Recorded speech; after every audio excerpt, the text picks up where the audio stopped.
Ito po yung isa sa niluto nating pangbaon, tinola. Sabi ko naman sa inyo, hahatiin ko siya at kakainin natin siya ngayon. Tara. May patis mansi para tayo dito. Pero wala kasi tayong sili ngayon. At ito yung sabaw, hiniwalay ko. Yung sabaw niya, oh.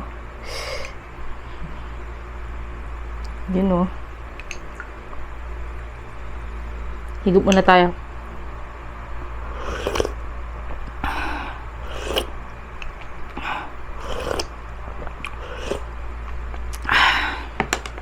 Sa mga nag-skip, kaya po walang dahon yan kasi pinambaon ko po yung kalahati niyan. At para hindi agad masira. Mas mabilis kasi masira pag may malunggay. Baka magkamay na lang tayo. Maya-maya. Kamay tas kutsara. Sausaw po natin dito.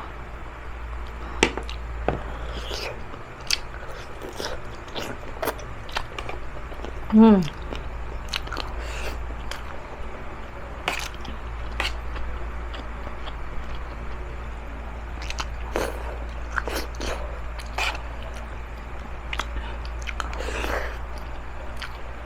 Hmm.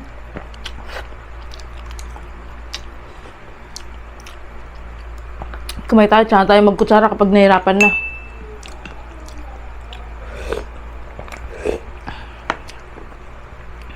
Sarap.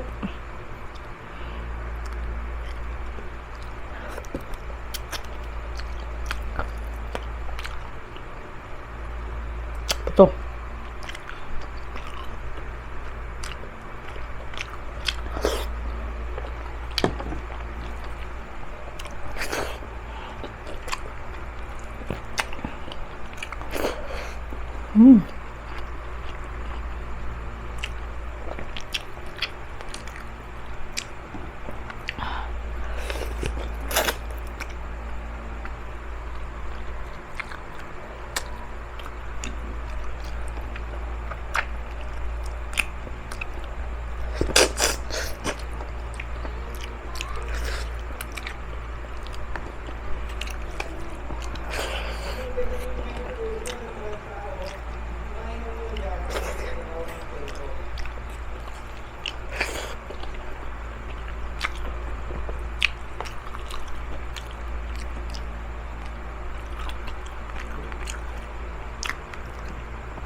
Laki kasi nung leg quarter, tinan mo, nakadami akong luto.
Ang sarap.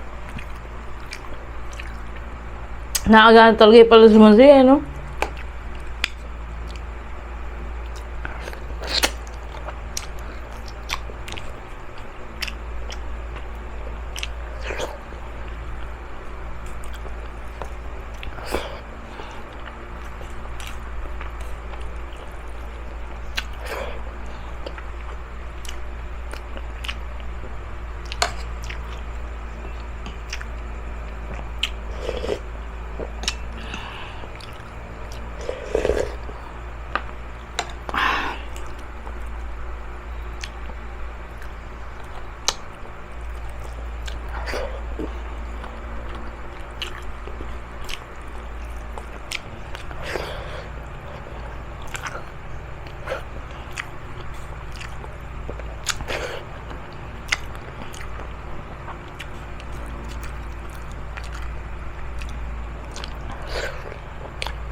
Di na kaya yung mga kanin na tira.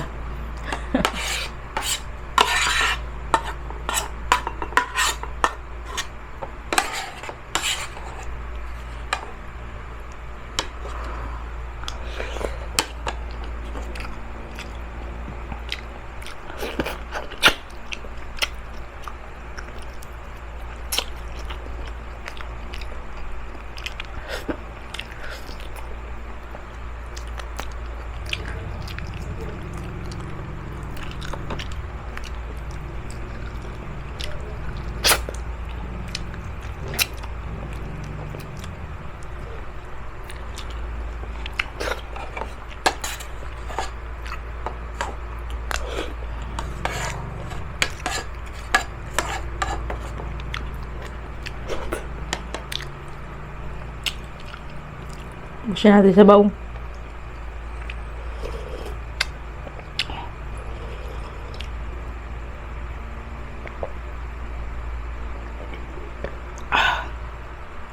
Woo!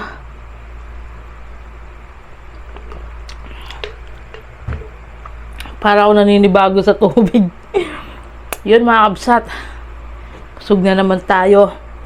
At naisip ko, pag in-upload ko to, unahin ko tong kain session bago yung parang behind the scenes kung ano yung ginawa ko habang kung ano yung mga preparation ginawa ko. Parang share lang ng parang a day in my life. So, ayan, panoorin nyo na lang. Yun, nakauwi na rin ng bahay. At ang oily ko na agad. Pagod pa. Tapos, samahan ko kasi si mama sa palengke. Tapos, bumili na rin ako ng mga kailangan ko. Ngayong araw, siguro, puro luto lang tayo. Kasi gagawin ko, i-stock ko lang siya lahat sa freezer.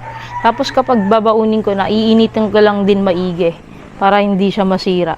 Ano ba yan? May pusa dito. May ulo ng puso dito! So, ito na yung pinamili natin. Pang-baon lang po to. Tapos yung iba, kasama na rin siguro yung pang-film. Baboy. Pork jowl to. Kasi gusto ka ng nilagang taba ng baboy. Kaya lang yung napili nating pork jowl is hindi rin ganun kataba.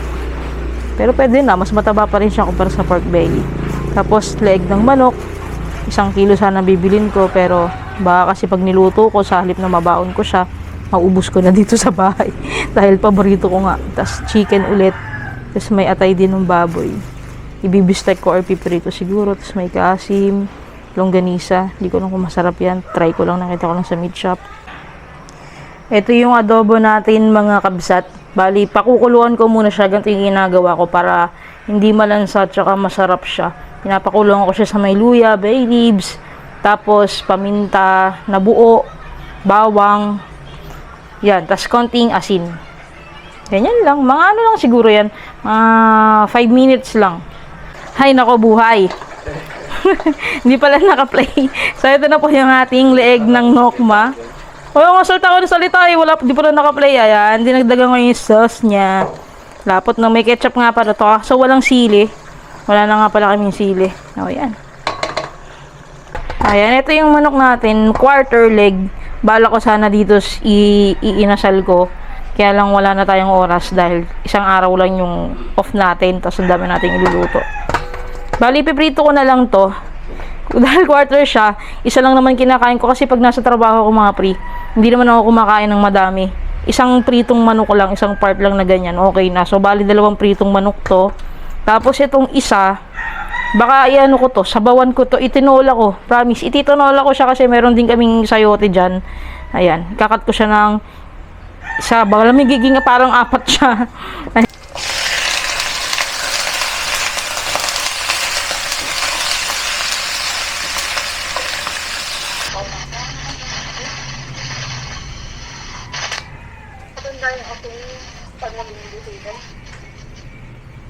Ito yung nokma natin mga pre. Ayan. Hindi natin siya prito. Siyang laki pala. Grabe, dapat pala ginawa kong 2 hiwa pa to.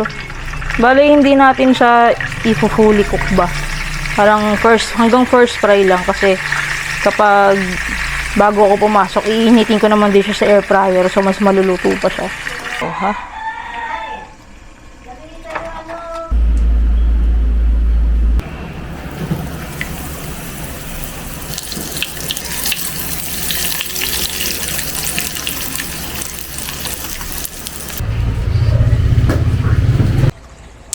Ito na yung naluto natin mga priya yan. Yung tinola, baka kainin ko din yung isa dyan. Tapos yung isa baon. Ito babaunin ko. Kainin ko later. And yan din.